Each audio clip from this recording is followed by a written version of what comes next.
Assalamualaikum warahmatullahi wabarakatuh. Perkenalkan, saya Indah Mahyuni Borusaragi dengan NIM 2003-20-142. Saya dari kelas pengelolaan perkebunan 7D. Nah, di sini saya akan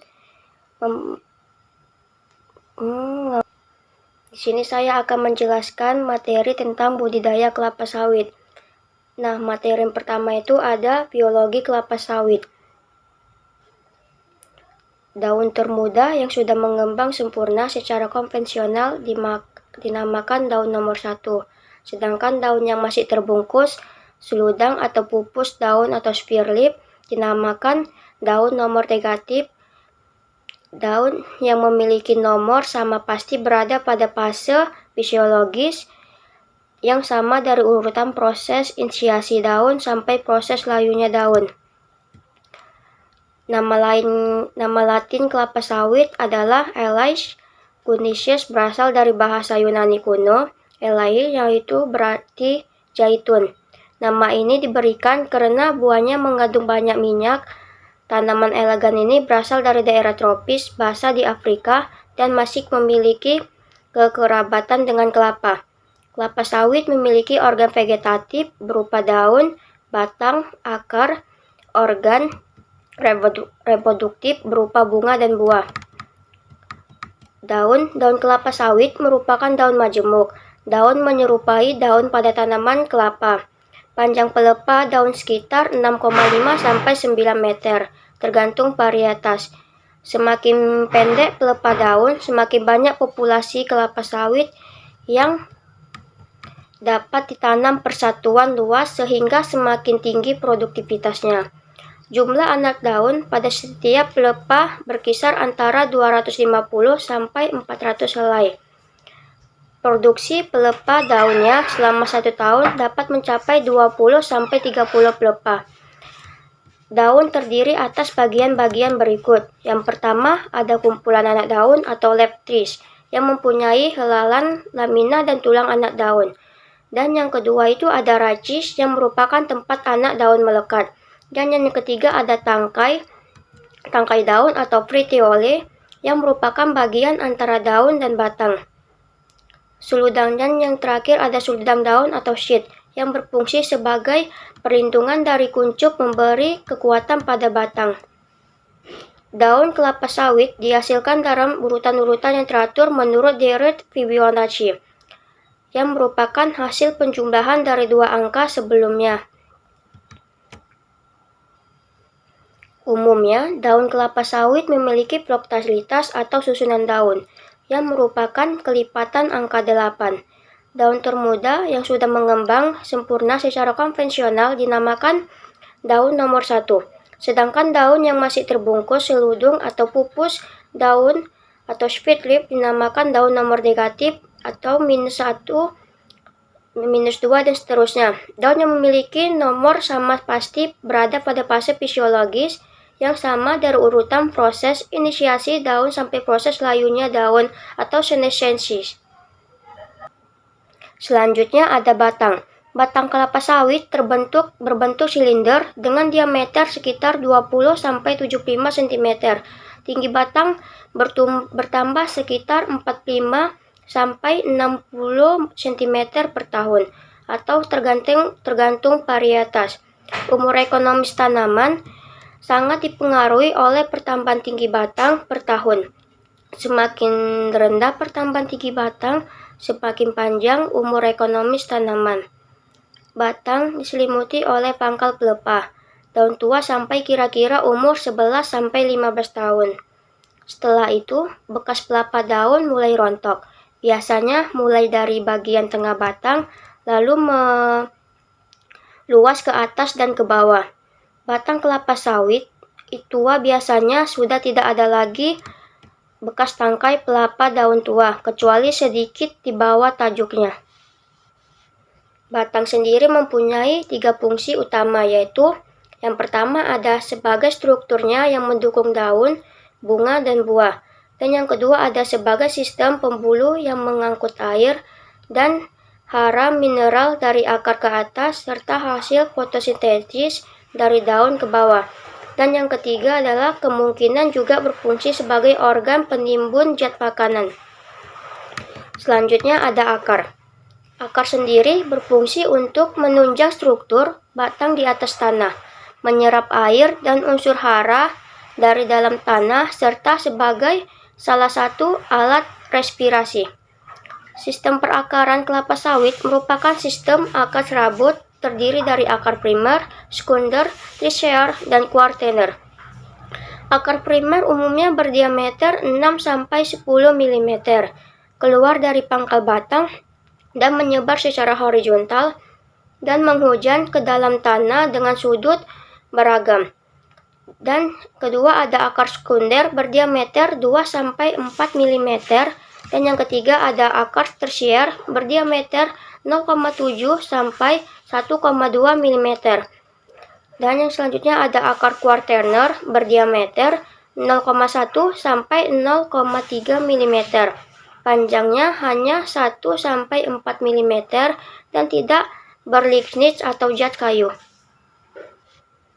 Secara umum, sistem perakaran kelapa sawit lebih banyak berada dekat dengan permukaan tanah, tetapi pada keadaan tertentu akar juga bisa menjelajah lebih dalam. Dan selanjutnya ada bunga. Kelapa sawit merupakan tanaman monoecious atau berumah satu, artinya bunga jantan dan bunga betina terdapat pada satu pohon. Rangkaian bunga jantan terpisah dengan rangkaian bunga betina.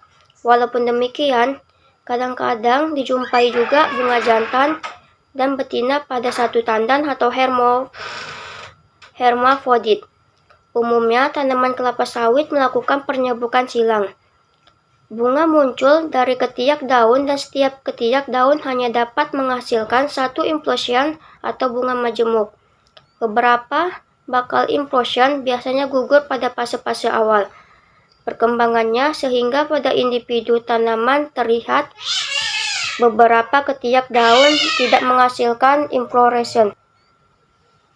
Beberapa bakal inflorescence biasanya gugur pada fase-fase awal perkembangannya, sehingga pada individu tanaman terlihat beberapa ketiak daun tidak menghasilkan inflorescence. Dan yang selanjutnya ada buah. Buah atau brondolan terkumpul di dalam tandan. Dalam satu tandan terdapat sekitar 1.600 brondolan. Tanaman muda akan menghasilkan 20-22 tandan per tahun. Jumlah tandan buah pada tanaman tua sekitar 12-14 tandan per tahun.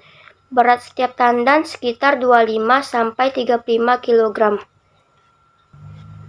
Secara botani, buah kelapa sawit digolongkan sebagai buah drupe, terdiri dari freesia yang terbungkus oleh excope atau kulit, mesocarp yang secara salah kaprah biasa disebut pericarp, dan endocarp atau cangkang yang membungkus 1-4 inti atau kernel. Umumnya hanya satu. Ini memiliki testa atau kulit endoperf yang padat dan sebuah embrio. Berdasarkan ketebalan cangkangnya, kelapa sawit dibedakan menjadi 3 tipe, yaitu yang pertama ada piscifera, yaitu tipe yang tidak membentuk cangkang dan umumnya mengalami abrosi buah. Piscifera fertile dapat mengandung 40% minyak. Dura yaitu tipe yang memiliki tebal cangkang 2-8 mm dengan ekstraksi minyak 16-18%. Umumnya digunakan sebagai pohon induk untuk menghasilkan varietas komersial. Yang ketiga ada tenera, merupakan hibridia dari 2 dan Vesivia dengan cangkang tipis 0,5-4,0 mm. Ekstraksi minyak sekitar 22-32% atau lebih atau tergantung varietas. Berdasarkan warna kulit buahnya, kelapa sawit dikelompokkan menjadi 3 tipe, yaitu yang pertama ada Nigrescens, buah berwarna ungu sampai hitam pada waktu muda dan berbuah menjadi jingga kehitam-hitaman pada waktu matang. Tipe buah Nigrescens hampir dominan ditemukan pada varietas tertera ditanam secara komersial. Dan yang kedua ada Virescens, Pada waktu muda, buah berwarna hijau, dan ketika matang, warnanya berubah menjadi jingga kemerahan, tetapi ujungnya tetap kehijau-hijauan. Dan yang ketiga ada Albertsons. Pada waktu muda, berwarna keputih-putihan, sedangkan setelah matang berubah menjadi kekuning-kuningan, dan ujungnya berwarna ungu kehitaman. Daging buah tidak mengandung karotenoid. Minyak dalam mesokarp mulai disintesis pada periode 120 hari setelah antehis atau HSA, dan mulai berhenti pada saat buah terlepas dari tangkainya atau membrondol. Sintesis minyak yang masih terdapat pada tandan buah yang sudah harus diperhatikan adalah naiknya kandungan asam lemak bebas atau FFA sama dengan free fatty acid pada tandan buah yang sempat menginap atau restan di TPH atau tempat pengumpulan hasil atau loading ramp pabrik. Rata-rata mulai membrondolnya buah secara normal terjadi pada 150 sampai 155 HSA. Semua buah akan membrondol dari tandan buah dalam waktu 2 sampai 4 minggu atau sedikit lama pada tandan buah yang besar. Kriteria kematangan buah yang umum berlaku untuk TBS yang akan dipanen adalah 1 brondolan per kilogram tandan buah segar. Dan yang selanjutnya ada ekologi kelapa sawit. Daerah pengembangan tanaman kelapa sawit yang berada pada 15 derajat LUU sampai 15 derajat LS. Ketinggian lokasi perkebunan kelapa sawit yang ideal berkisar antara 0 sampai 500 meter dari permukaan laut atau DPL. Kelapa sawit menghendak curah hujan sebesar 2000 sampai 2500 mm per tahun dengan periode bulan kering kurang 75 mm per bulan, tidak lebih dari 2 bulan. Suhu optimum untuk pertumbuhan kelapa sawit adalah 29 sampai 39 derajat Celcius. Intensitas penyinaran matahari sekitar 5 sampai 7 jam per hari. Kelembapan optimum yang ideal sekitar 80 sampai 90%. Kelapa sawit dapat tumbuh pada jenis tanah podolik, jatosel, hidromorfolik, kelabu, aluvial, atau regosol. Nilai pH optimum adalah 5,0 sampai 5,5. Kelapa sawit menghendaki tanah yang gembur, subur, datar, berderanisi baik, dan memiliki lapisan xylem yang dalam tanpa lapisan pedas. Kondisi topografi pertanaman kelapa sawit sebaiknya tidak lebih dari kelereng 25%. Artinya, perbedaannya ketinggian antara dua titik yang berjarak 100 meter tidak lebih dari 25 meter. Dan yang selanjutnya ada tahap pertumbuhan kelapa sawit. Tahapan pertumbuhan dan perkembangan banyak tanaman budidaya telah dideskripsikan oleh sekelompok ilmuwan menurut prinsip-prinsip skala BBCH yang diperluas sejak 25 tahun yang lalu.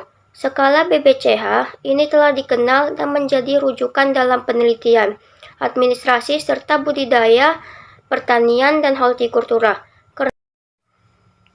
Karena fenologi merupakan ilmu yang mengintegrasikan lingkungan, meteorologi, dan klimatologi. Fakta-fakta ini mengidentifikasikan tujuan mendasar dan harapan yang ingin dicapai para peneliti untuk menjustifikasi pendekatan praktis dalam penggunaan skala. Skala BBCH adalah kontribusi meningkatkan komunikasi antara kelompok-kelompok yang berbeda untuk menukarkan data dan hasil penelitian dengan cara transparan. Tujuan ini menyebabkan harmonisasi aplikasi kode desimal untuk mendeplikasikan tahapan pertumbuhan fenologi tanaman dengan 3 angka, yaitu X1, X2, dan X3. Digit pertama X1 merupakan tahapan pertumbuhan utama. Digit kedua X2 merupakan tahapan antara mesotage, dan digit ketiga merupakan tahapan pertumbuhan sekunder. Tahapan pertumbuhan utama atau digit angka pertama Prinsip-prinsip dasar skala BBCH adalah skala umum, membentuk rangka kerja skala individual yang akan dikembangkan. Skala ini juga dapat digunakan untuk spesies tumbuhan yang saat ini belum memiliki skala khusus.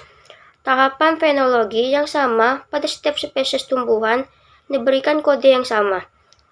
Untuk setiap kode BBCH diberikan deskripsi dan setiap tahapan penting dilampirkan gambar ilustrasi atau foto dan digunakan karakteristik morfologi eksternal yang mudah dikenali.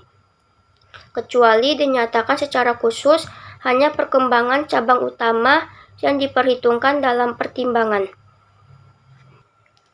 Tahapan-tahapan pertumbuhan merujuk pada individu tahapan yang dalam suatu hamparan. Karakteristik hamparan tumbuhan dapat dipertimbangkan jika diperlukan. Nilai-nilai relatif, ukuran penting yang spesifik, spesies dan atau varies digunakan untuk indikasi ukuran. Dan tahapan pertumbuhan sekunder 0-9 sesuai dengan bilangan ordinal atau nilai persentase. Misalnya, tahap 3 dapat mewakili daun ketiga, anakan ketiga, buku ketiga, atau 30% dari panjang keseluruhan atau ukuran tipikal spesies. Materi selanjutnya saya menjelaskan tentang pembibitan. Secara visual, kecambah yang unggul tidak menunjukkan tanda-tanda yang khusus. Kecambah yang unggul secara genetik hanya dapat dijamin kualitasnya dengan sertifikat dari produsen benih tersebut. Di samping jenis tanah, kualitas bibit, jenis dan pertumbuhannya merupakan faktor utama yang paling menentukan tingkat produksi. Rehabilitasi, faktor jenis dan kualitas tanaman setelah beberapa tahun tumbuh di lapangan tidak dapat dilakukan. Dengan demikian, perlu pengelolaan pembibitan dengan memperhatikan 3 faktor utama, yaitu pemilihan jenis kecambah atau bibit unggul, potensi produksi tinggi. Yang kedua, pemeliharaan bibit selama di pembibitan. Yang ketiga, seleksi bibit. Pemilihan jenis kecambah. Kualitas kecambah merupakan faktor utama yang menentukan tinggi rendahnya produksi. Pemilihan kecambah berkualitas penting dilakukan guna memastikan tingginya produksi. Tujuannya untuk mendapatkan kecambah unggul, sehingga setelah ditanam dapat memberikan hasil atau produksi yang tinggi. Standar secara visual, kecambah yang unggul tidak menunjukkan tanda-tanda abnormal. Secara genetik, kecambah unggul kualitasnya terjamin dengan adanya sertifikat. Memilih kecambah unggul dapat dilakukan dengan cara mendatangkan kecambah berlegitimasi dari produsen benih yang bersertifikat atau legitim, yaitu Pusat Penelitian Kelapa Sawit Medan, PT Sopindo Medan, PT MP London Sumatera Indonesia Tbk, PT Bina Sawit Makmur Palembang, PT Tunggal Yunus Estate Pekanbaru, PT Damima Sejahtera Pekanbaru, dan PT Tania Selatan Palembang. Caranya yaitu sebanyak 26 varietes, 16 diantaranya dihasilkan oleh produsen benih swasta, telah dilepas sebagai varietas unggul yang dapat dipasarkan untuk memenuhi kebutuhan konsumen di seluruh wilayah Indonesia. Potensi produksi produsen benih kelapa sawit domestik Indonesia tahun 2008 adalah 151 juta butir kecambah, sedangkan kebutuhan pasar diperkirakan mencapai 230 juta butir, sehingga pemerintah atau Deptan pada tahun ini membuka keran impor benih dari luar negeri atau DAMI, Papua Nugini, AST, Costa Rica, dan Malaysia. Rantai tata niaga benih kelapa sawit di Indonesia memiliki 2 pola, yaitu pola distribusi langsung dan tidak langsung. Pada distribusi langsung, produsen menjual kecambahnya langsung kepada konsumen akhir tanpa melalui perantara. Pesanan benih dilengkapi dengan surat persetujuan penyaluran benih kelapa sawit atau SP2BKS yang dikeluarkan oleh Dinas Perkebunan setempat. Setelah itu dilakukan prosedur administrasi penjualan kecambah, pembayaran, serta penentuan jadwal tentatif pengiriman kecambah. Pengambilan kecambah dilakukan di lokasi produsen dan diawasi oleh Balai Pengawas dan Pengembangan Mutu Benih BP2MB. Pola distribusi tidak langsung dilakukan dengan sistem waralaba. Produsen menyediakan bahan kelapa sawit kepada penangkar benih atau perkebunan swasta atau pengusaha. Lalu penangkar lebih membibitkannya sampai siap tanam. Kemudian penangkar menyalurkannya kepada masyarakat atau petani dengan pengawasan P2MB, IP2MB atau Dinas Perkebunan. Pemeliharaan. Kecambah yang unggul perlu dipelihara dengan baik. Tanpa pemeliharaan yang baik, kecambah unggul sekalipun sulit produksi tinggi. Pemeliharaan merupakan aspek penting yang perlu diperhatikan. Tujuannya untuk memelihara kecambah jenis unggul sehingga didapatkan bibit siap tanam yang baik. Standarnya pertumbuhan bibit normal. Caranya yaitu baby bag sudah diisi tanah dan disusun di bedengan dengan sistem instalasi air yang sudah dipasang sebelum kecambah datang. Kecambah yang datang langsung diseleksi lalu ditanam di baby bag. Pemeliharaan di free nursery meliputi hal-hal sebagai berikut. Penyiraman. Penyiraman dilakukan pada pagi dan sore setiap hari jika curah hujan pada setiap hari sebelumnya kurang dari 8 mm. Kebutuhan air 0,2 sampai 0,3 liter per baby bag per hari. Penyiraman secara mekanis dapat dilakukan dengan menggunakan sistem irigasi berlubang mikro Kirchhoff. Sistem tersebut menciptakan penyiraman seperti hujan gerimis buatan. Penyiraman secara manual dapat dilakukan dengan menggunakan pompa robin dan selang yang ujungnya dilengkapi dengan kepala gombor agar tidak terjadi erosi permukaan tanah di dalam baby bag. Pengendalian gulma dilakukan hanya dengan cara manual mencabut gulma dalam baby bag, dan bersamaan dengan pengendalian gulma tersebut dilakukan penambahan tanah ke dalam baby bag untuk bibit doyong dan yang tersembunyi akarnya. Pemupukan. Aplikasi pemupukan dapat dilakukan secara konvensional maupun dengan teknologi pemupukan yang melepaskan unsur hara secara terkendali. Penyiraman dengan larutan pupuk harus dilakukan sore hari setelah penyiraman dengan air selesai dilakukan pada pagi atau siang hari. Pengendalian hama dan penyakit tanaman. Metode pengendalian hama dan penyakit di free nursery sangat tidak dianjurkan karena tanaman masih sangat rentan terhadap pestisida, apalagi yang mengandung logam berat seperti tembaga, air, raksa, dan timah. Pengendalian hama dan penyakit umumnya dilakukan secara manual, seperti memasang jaring atau paranet dan mengutip hama di lapangan. Penyiraman dilakukan pada pagi dan sore setiap hari jika curah hujan pada hari sebelum kurang dari 10 mm. Kebutuhan air 2-3 liter per lager bag per hari.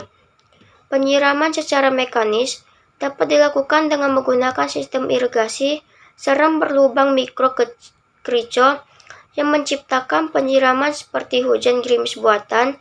Penyiraman secara manual dapat dilakukan dengan menggunakan pompa robin dan selang yang ujungnya dilengkapi dengan kepala gembor agar tidak terjadi erosi permukaan tanah di dalam lager bag.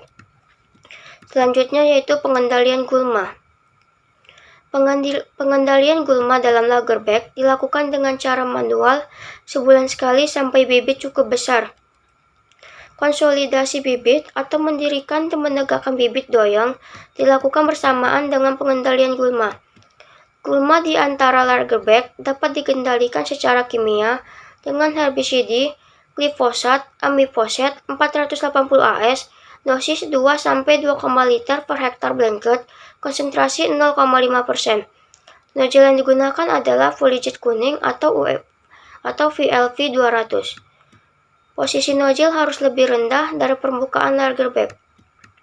Pemupukan secara konvensional dapat dilakukan pemberian NPK Compound 15 kurang 15 kurang 6 kurang 4 sebanyak 5-10 gram setiap 2 minggu Mulai transplanting samping. Umur 7 bulan dilanjutkan dengan MVK Compound 12 sampai 17 2 sebanyak 20 sampai 30 gram setiap bulan sampai umur bibit 12 bulan. Pengendalian hama dan penyakit tanaman. Metode pengendalian hama dan penyakit di pre-nursery sangat tidak dianjurkan karena tanaman masih sangat rentan terhadap pestisida. Apabila yang mengandung logam berat seperti tembaga, air, raksa, dan timah. Pengendalian hama dan penyakit umumnya dilakukan secara manual, seperti memasang jaring atau paranet dan mengutip hama di lapangan. Penyiraman dilakukan pada sore hari jika curah hujan pada hari sebelumnya kurang dari 10 mm dan kebutuhan air 2-3 liter per lager bag per hari. Selanjutnya yaitu tentang penanaman kelapa sawit. Kesalahan dalam penanaman tidak bisa diperbaiki setelah tanaman tumbuh beberapa tahun di lapangan. Merupakan suatu keharusan bahwa persiapan dan pelaksanaan penanaman harus dilakukan dengan benar. Pemancangan atau pengajiran dilakukan untuk menentukan tempat yang akan ditanami kelapa sawit sesuai dengan jarak tanam yang dipakai. Tujuannya untuk memberikan tanda-tanda pembuatan lubang tanam sesuai dengan populasi yang direncanakan. Sebagai pedoman untuk pembuatan teras atau tapak kuda, drainase lapangan dan menanam kancangan. Pembuatan lubang dan pemupukan lubang tanam. Pembuatan lubang tanam dilakukan minimal 1 bulan sebelum tanam dengan menggunakan alat pengukur atau mal. Tujuannya memberikan media tumbuh yang baik bagi akar tanaman pada saat pertumbuhan awal di lapangan, mempermudah peresapan pupuk ke dalam tanah sehingga mempercepat tanaman mengaborsi pupuk dan memacu pertumbuhan di lapangan. Standarnya, lubang tanam telah selesai dibuat minimal 1 bulan sebelum tanam. Ukuran lubang tanam ideal adalah 90 cm dikali 90 dikali 60 atau minimal 60 kali 60 kali 60 cm. Tanah hasil galian harus dipisahkan antara topsoil dengan subsoil. Dinding lubang tanam harus tegak dan tidak boleh berbentuk lain. Pada saat penanaman, topsoil ditimbunkan lebih dahulu, lalu subsoil pupuk ditabur secara merata ke dalam lubang tanam dengan dosis 300 gram per lubang tanam. Selanjutnya yaitu penanaman. Pelepasan lager bag dari bola tanah dilakukan dengan cara mengoyaknya. Lalu bibit diletakkan hati-hati ke dalam lubang yang telah diberi pupuk dan ditimbun dengan topsoil. Permukaan atas bola tanah harus sejajar dengan permukaan tanah asli. Berdirinya bibit harus benar-benar tegak di tengah lubang tanam sehingga barisan tanaman lurus. Selanjutnya ada identifikasi pokok. Pokok abnormal di lapangan sangat merugikan karena produksi yang dihasilkan sangat rendah atau bahkan tidak dapat diproduksi sama sekali. Sedangkan perlakuan yang diberikan atau perawatan sama dengan pokok lainnya yang normal. Pokok abnormal di lapangan perlu dibongkar yang dilanjutkan dengan penyisipan pada kondisi yang masih memungkinkan. Selanjutnya, identifikasi pokok non-foliar atau abnormal pada fase vegetatif. Gejala pokok abnormal di lapangan dapat terjadi pada bagian vegetatif dan generatif tanaman. Pada bagian vegetatif, gejala yang dapat dilihat sebagai berikut. Pertumbuhan pelepahan daun berputar, perca oren, penyakit tajuk atau crown disease yang amat parah dengan helaian pelepah melengkung berputar ke bawah. Sebagian daun dan pucuk membusuk dan mengering.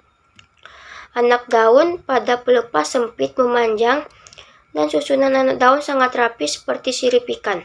Pelepah daun tegak dan anak daun keriting dan pelepah daun muda sangat pendek dibandingkan dengan pelepah normal.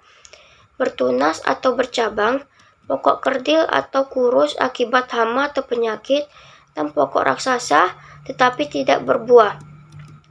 Identifikasi pokok non-floral pada fase generatif. Pada bagian generatif, gejalanya dapat terlihat sebagai berikut. Yang pertama, buah pada tandan mengalami aborsi dan membusuk. Yang kedua, dalam suatu tandan keluar bunga jantan betina. Dan yang ketiga, buah tersusun sangat rapat dan kecil-kecil. Keempat, pokok steril atau tidak dapat berbuah. Selanjutnya ada pemeliharaan tanaman. Untuk dapat berproduksi tinggi, kelapa sawit membutuhkan unsur hara yang cukup, suhu dan kelembapan optimum, sinar matahari yang optimum, serta tekstur tanah yang baik. Kelapa sawit memerlukan kondisi yang optimum untuk dapat tumbuh dan produksi tinggi yang berkelanjutan sesuai dengan yang diharapkan. Kondisi yang diharapkan adalah yang pertama, tidak adanya atau sedikitnya persaingan dalam pengambilan unsur hara. Yang kedua, suhu dan kelembapan yang optimum. Dan yang ketiga, penyinaran yang optimum. Dan yang keempat, tekstur tanah yang baik atau cocok. Pengendalian gulma harus dilakukan dengan cara yang benar, karena kesalahan dalam pengendalian gulma akan menyebabkan kerusakan lahan dan tanaman. Kerusakan lahan tersebut berupa erosi dan pemadaman tanah yang secara langsung akan menurunkan produksi. Kerusakan tanaman antara lain berupa lukaan akar yang dapat merusak tanaman secara langsung, serta mengganggu proses pengambilan unsur hara dan akan menyebabkan akar mudah terinfeksi cendawan atau penyakit. Untuk mendapatkan kondisi tersebut, perlu dilakukan pekerjaan konversi tanah dan pengendalian gulma. Pengendalian gulma meliputi pekerjaan-pekerjaan berikut. Yang pertama, pengendalian lalang. Semprot lalang atau wifit lalang, garuk piringan, penyemprotan piringan, pasar pikul dan tempat pengumpulan hasil TPH, bongkar tumbuhan pengganggu, dan babat pakisan. Selanjutnya, konservasi tanah. Tanah merupakan media penyimpanan unsur hara yang dibutuhkan oleh tanaman. Lebih jauh, tanah dapat berfungsi sebagai media untuk berkembangnya akar. Kondisi tanah yang subur sangat dibutuhkan untuk menghasilkan kelapa sawit yang berproduksi tinggi.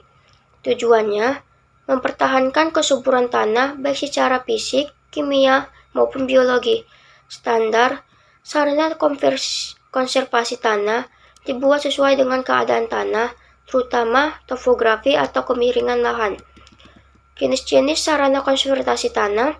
Yang pertama, kacangan penutup tanah pada tanah rata, kacangan dan bentang teras, serta tapak kuda pada tanah yang agak miring dan miring. Teras bersambung pada tanah miring dan sangat miring. Tapak kuda pada tanah miring dan penanaman flambik SP pada tanah timbun. Pembuatan parit atau drainase pada tanah-tanah rendahan di setiap klasifikasi kemiringan tanah. Alatnya sesuai dengan kebutuhan, baik secara manual cangkul maupun mekanis alat berat bulldozer atau excavator. Rotasinya sesuai dengan kebutuhan, umumnya pembuatan hanya dilakukan sekali dan dilanjutkan dengan pemeliharaan rutin setahun sekali. Pengendalian lalang. Lalang merupakan salah satu kompetitor bagi tanaman kelapa sawit. Agar kelapa sawit dapat berproduksi optimal, keberadaan lalang perlu dikendalikan. Tujuannya untuk menekankan pertumbuhan lalang, karena merupakan pesaing bagi tanaman kelapa sawit dalam pengambilan unsur hara dari dalam tanah dan dapat menurunkan produksi sebesar 25%. Standarnya, kebun bebas dari lalang. Cara-caranya yaitu, kondisi kebun yang ditumbuh sedikit lalang bisa dikembalikan dengan weaving lalang, yaitu dengan mengusap permukaan daun lalang dengan kain yang telah dibasahi larutan herbisida. Tahap pekerjaan lalang adalah kain katun yang berukuran 3 cm x 2,11 cm dibalutkan pada 3 jari tangan. Rumpun lalang dibersihkan dari sampah-sampah di sekitar pangkalnya dengan menggunakan arit kecil atau guris. Jari tangan yang telah dibalut dicelupkan ke dalam larutan herbisida, lalu diperas sedikit agar tidak menetas. Penyapuan atau waving. dimulai dari batang bawah sampai ke ujung daun secara merata dan basah, lalu dilakukan perhelai daun lalang. Hindari pecahnya batang daun lalang apabila tercabut sewaktu waving atau pembersihan sampah. Untuk menghindari terjadinya lalang yang tidak di-waving atau terjadinya pengulangan waving, maka ujung lalang yang telah di-waving diputus sekitar 1 meter. Herbisida yang dipakai adalah Amposet 480 AS, konsentrasi 1,0 sampai 1,3% ditambah sulfaktun, konsentrasi 0,5%. Pertumbuhan lalang yang sporadis atau terpencar-pencar akan lebih efektif jika dikendalikan dengan metode spot sparing. Metode pengendalian yang efektif pada pertumbuhan lalang yang meluas atau seed adalah cara penyemprotan total branching sparing. Jenis herbisida yang efektif untuk lalang disajikan pada berikut. Selanjutnya, garuk piringan. Keberadaan gulma pada piringan kelapa sawit dapat menyulitkan pemeliharaan tanaman. Kondisi piringan yang bersih dari gulma juga dapat menghindarkan tanaman dari serangan hama dan infeksi penyakit. Tujuannya yaitu membersihkan piringan dari rumput-rumput, kacangan sampah, dan tumbuhan lainnya untuk memudahkan pengutipan brondolan dari tempat penaburan pupuk. Standarnya, piringan harus bersih. Jaring-jaringan piringan 1M, umur 1-2 tahun, 1,5 M, umur 2-3 tahun, 2M, umur 3-4 tahun. Cara-caranya yaitu, piringan digaruk bersih dengan alat garuk, gulma yang terdapat pada pokok dicabut bersih sampai setinggi jangkauan tangan. Di lahan rendahan atau basah dapat dilakukan dengan cara dibabat secara tandas, dan garuk piringan rotasi pertama mengarah ke dalam dan rotasi kedua mengarah keluar, demikian juga selanjutnya bergantian arah. Selanjutnya, penyemprotan piringan, pasar, pikul, dan TPH.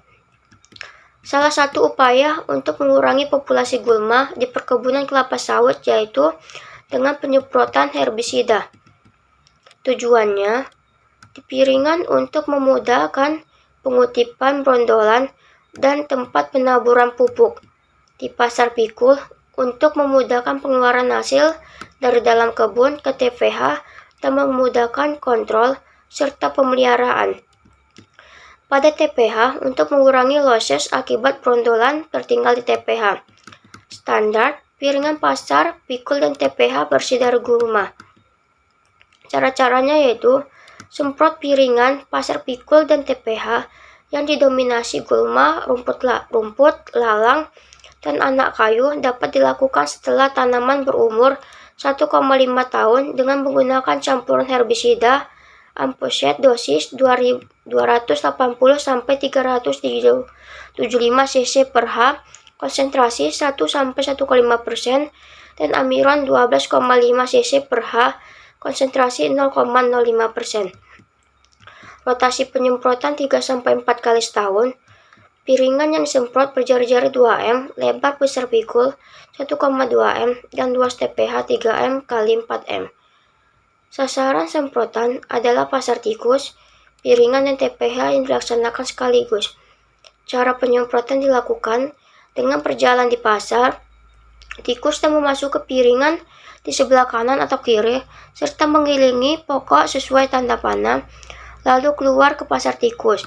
Demikian seterusnya hingga sampai ke jalan, dan jika ada TPH maka TPH tersebut sekalian disemprot. Selanjutnya, pengendalian lalang. Lalang merupakan salah satu kompetitor bagi tanaman kelapa sawit. Agar kelapa sawit dapat berproduksi optimal, keberadaan lalang perlu dikendalikan. Tujuannya untuk menekankan pertumbuhan lalang, karena merupakan pesaing bagi tanaman kelapa sawit dalam pengambilan unsur hara dari dalam tanah dan dapat menurunkan produksi sebesar 25%. Standarnya yaitu kebun bebas dari lalang, dan yang cara-caranya adalah kondisi kebun yang hanya ditumbuhi sedikit sekali lalang. Bisa dikendalikan dengan weaving lalang, yaitu dengan mengusap permukaan daun lalang dengan kain yang telah dibasahi larutan herbisida atau glyphosate. Tahap-tahap pekerjaan weaving lalang sebagai berikut. Yang pertama, kain kartun yang berukuran 3 cm dikali 12 cm dibalutkan pada 3 jari tangan. Yang kedua, rumpun lalang dibersihkan dari sampah-sampah di sekitar pangkalnya dengan menggunakan arit kecil atau guris. Yang keempat, jari tangan yang telah dibalut dicelupkan ke dalam larutan herbisida, lalu diperas sedikit agar tidak menetas. Yang kelima, penyapuan atau weaving. Dimulai dari batang bawah sampai ke ujung daun secara merata dari basah, lalu dilakukan perhelai daun lalang. Dan yang keenam, hindari pecahnya batang atau daun lalang, apalagi tercabut sewaktu weaving atau pembersihan sampah. Dan yang ketujuh, untuk menghindari terjadinya lalang yang tidak di weaving atau tertinggal, atau terjadinya pengulangan weaving, maka ujung lalang yang telah di weaving diputus sekitar 1 cm atau sebagai tanda. Dan yang terakhir, herbisida yang dipakai adalah glyphosate seperti amphosate 480 AS atau konsentrasi 1,0 sampai 1,3% ditambah surfaktan atau konsentrasi 0,5%. Pertumbuhan lalang yang sporadis atau terpencar-pencar akan lebih efektif jika dikendalikan dengan metode spot sparing. Metode pengendalian yang efektif pertumbuhan lalang yang meluas atau seed adalah cara penyemprotan total atau blanket spraying. Gejala kekurangan unsur hara pada pemupukan. Kelapa sawit yang mengalami defisiensi hara dapat menunjukkan gejala yang beragam. Berikut merupakan unsur hara yang diperlukan dan gejala yang ditimbulkan akibat kekurangan hara. Yang pertama, nitrogen. Daun menjadi kuning pucat dimulai dari daun termuda. Dan yang kedua, daun pendek dan keras. Yang kedua ada fosfor. Daun memendek dan anak daun keungu-unguan. Daun rumputan dari sekitar tanaman berwarna ungu memanjang dan batang tanda mengecil. Selanjutnya ada kalium. Pada daun terdapat bercak berwarna kuning atau tembus cahaya. Dan ada magnesium. Daun menguning beratap pada daun yang tua, dimulai dari ujung daun sampai ke pangkal anak daun. Gejala berat ditandai dengan jaringan yang mati, ditemui dari pinggir daun sampai ke anak daun, dan gejala tersebut hanya ditemukan pada daun yang terkena cahaya matahari. Selanjutnya ada boron. Ujung anak daun berbentuk pancing atau hawk leaf. Dan yang kedua, terdapat daun menggeriting seperti tanda bahaya pada gardu listrik. Dan yang ketiga, bagian ujung daun memendek. Selanjutnya, pengambilan contoh daun. Pengambilan contoh daun dilakukan untuk melihat kandungan unsur hara pada tanaman kelapa sawit secara lebih akurat. Panduan pemupukan akan dibuat berdasarkan kondisi kandungan hara yang terbaca saat analisa daun. Tujuannya mendapatkan contoh daun yang mewakili, mempersiapkan contoh daun dengan baik untuk dikirim ke laboratorium, dan dengan contoh daun yang memiliki dan persiapan yang baik, analisa daun di laboratorium akan memberikan rekomendasi pemupukan yang tepat dan mengecek defisiensi unsur hara MVK, Mg, dan B. Standarnya, pokok LSU harus sehat, normal, produktif, serta tidak tumbuh di batas kebun, pinggir jalan, sungai, kampung, dan parit.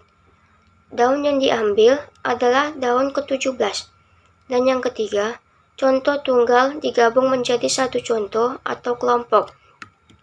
Dan yang terakhir, waktu pengambilan pukul 7 sampai 12 siang.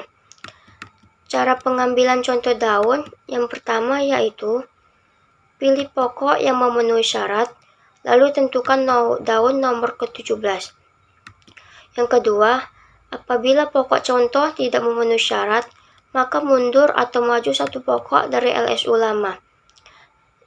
Selanjutnya, potong daun ke-17 dengan dodos atau egrek yang tajam, dan apabila 4 lembar anak daun pada bagian tengah, pelepah masing-masing 2 dari kiri dan 2 dari kanan, dan apabila bagian tengah anak daun sepanjang 20 cm, masukkan ke dalam kantong plastik dan beri tanda atau label sesuai dengan nomor pokok sampel. Isi belangko pengamatan visual sesuai dengan keadaan tanaman pada saat pengambilan contoh daun. Cucilah sampel daun dengan menggunakan kapas dan kain katun yang bersih yang telah dicelupkan ke air bersih. Terus buang lidah daun dan gabungkan sampel tunggal menjadi satu sampel kelompok.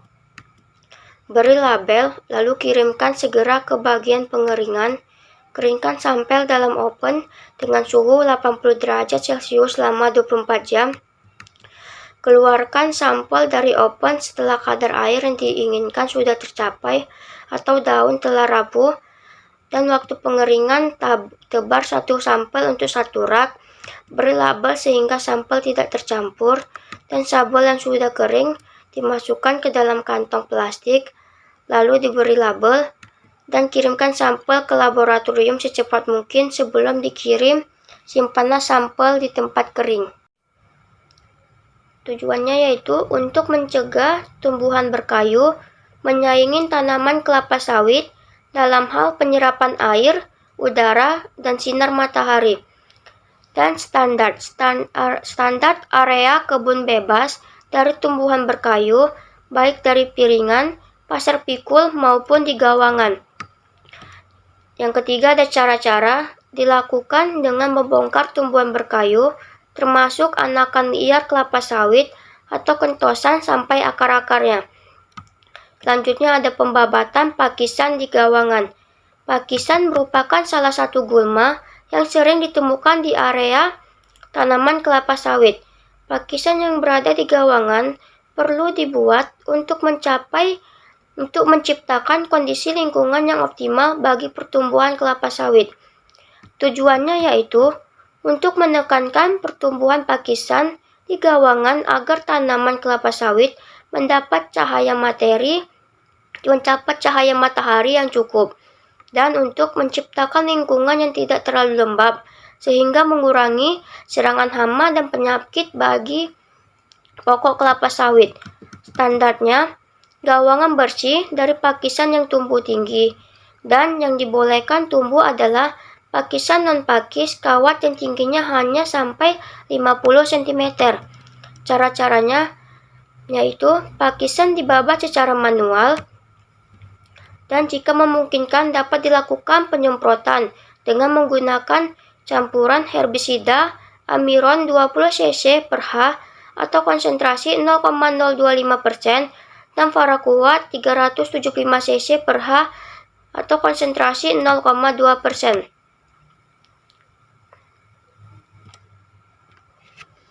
Materi selanjutnya ada pemupukan.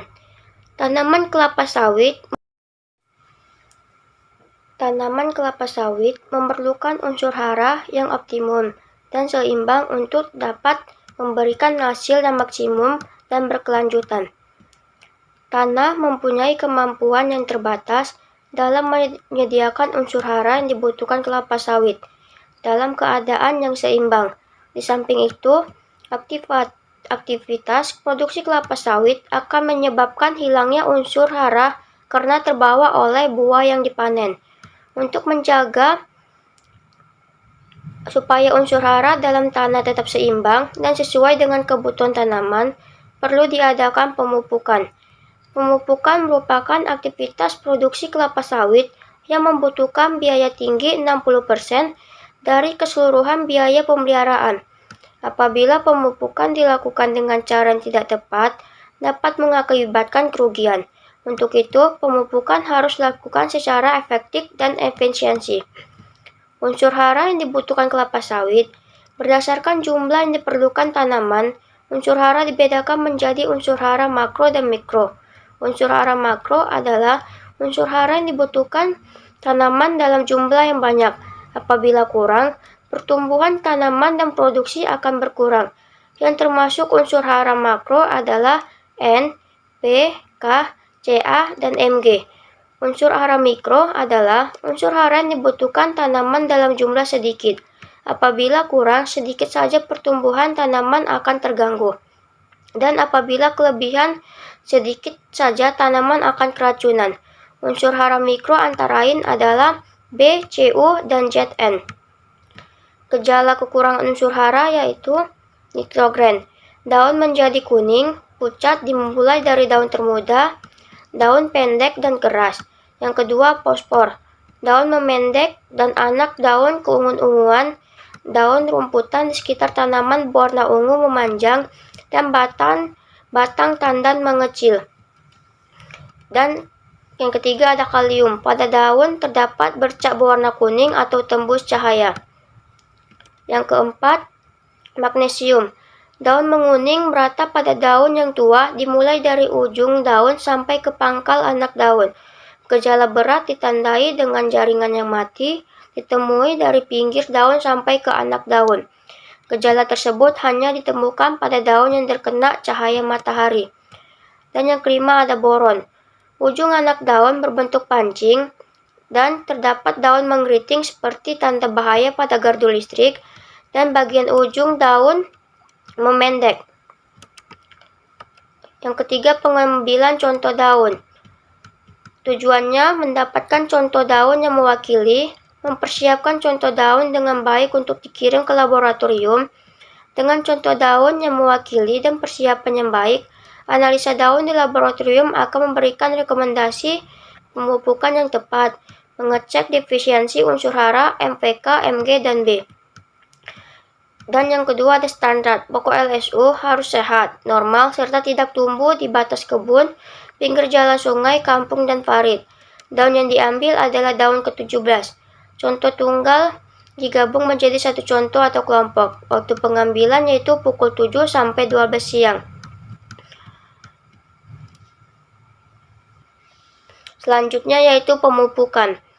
Tidak semua unsur hara tersedia di dalam tanah dalam jumlah yang cukup untuk memenuhi kebutuhan tanaman, sehingga perlu dilakukan pemupukan. Pemupukan bertujuan untuk menambah kandungan hara yang dibutuhkan tanaman agar tanaman tumbuh optimal. Yang pertama ada urea. Tujuannya untuk menambah unsur hara nitrogen ke dalam tanah agar sesuai dengan kebutuhan tanaman dan meningkatkan produksi baik kuantitas maupun kualitas.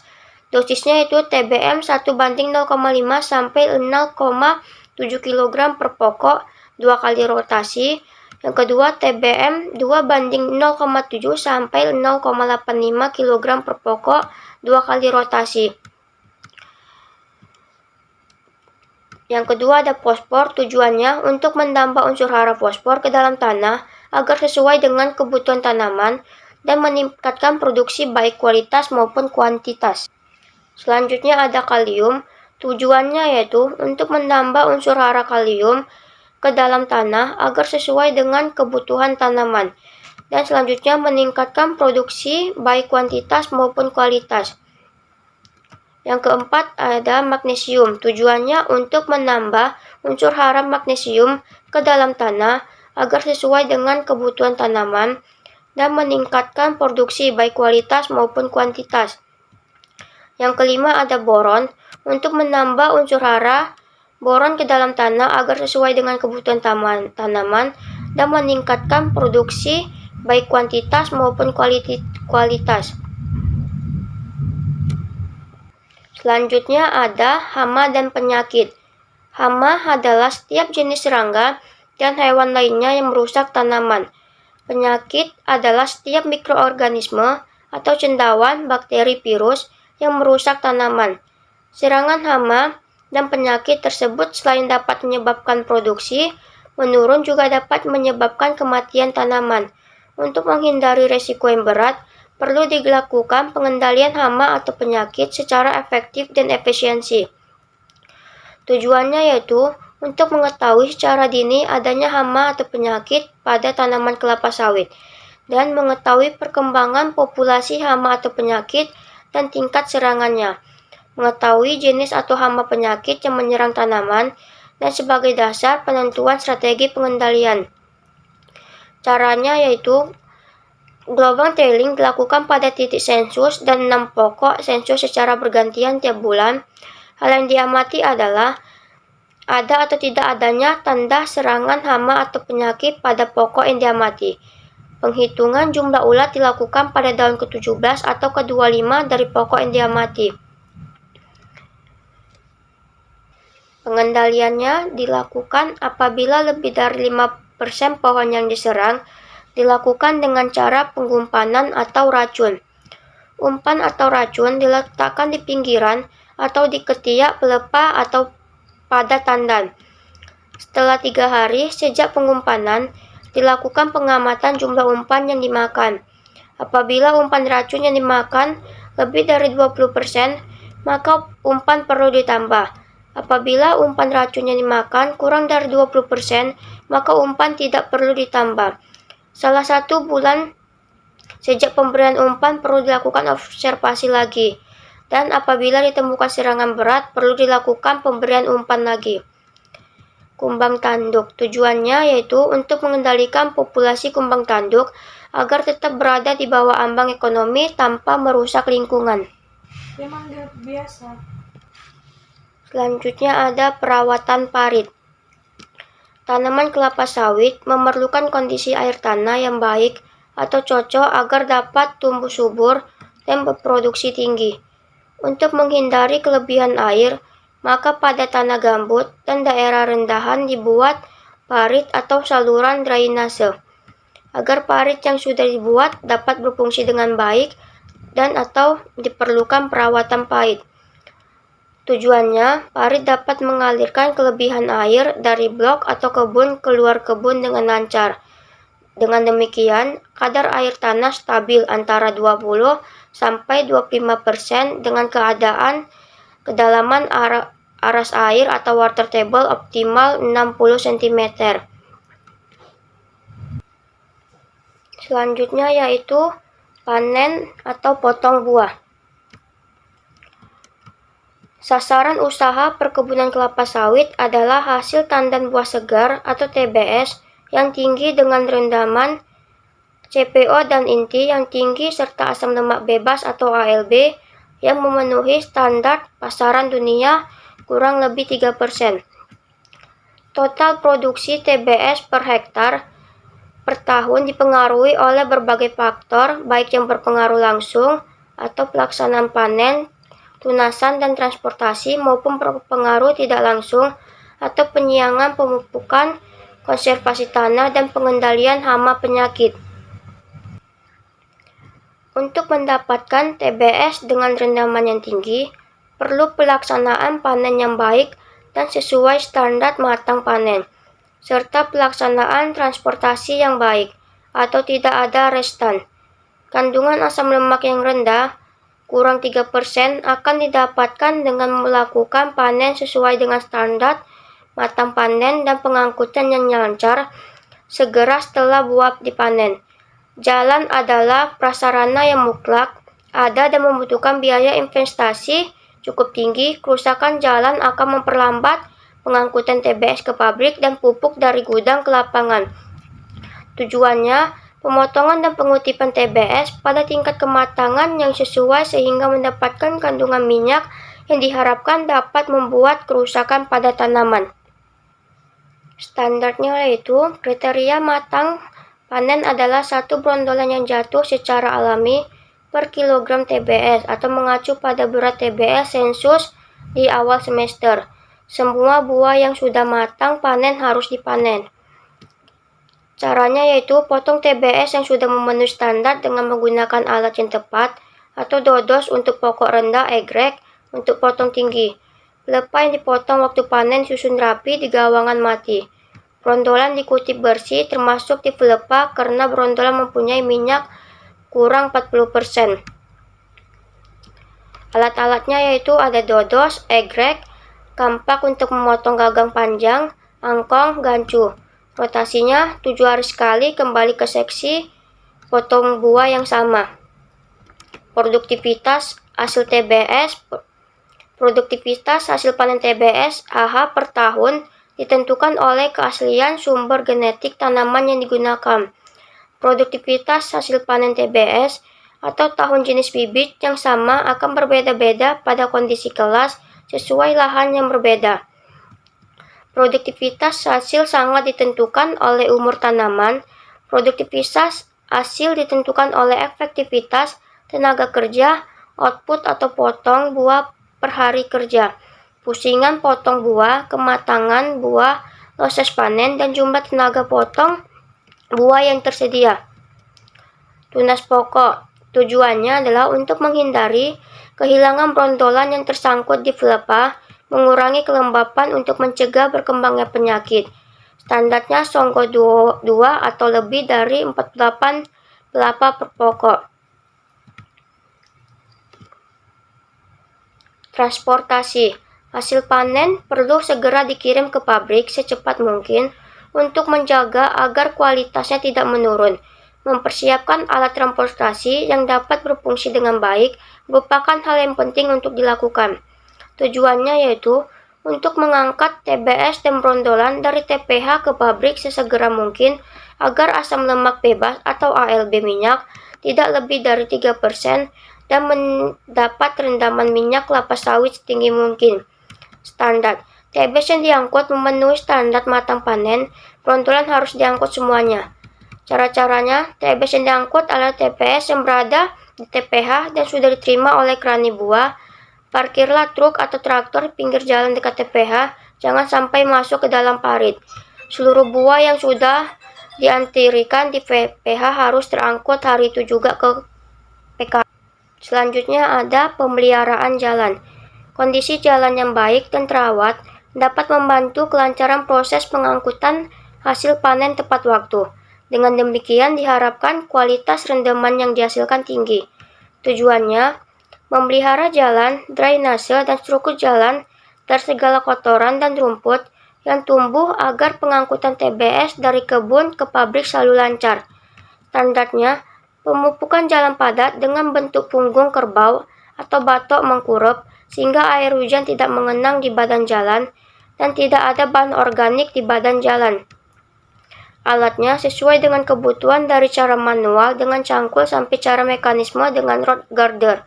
Rotasinya sesuai dengan kebutuhan, umumnya 1-2 tahun sekali.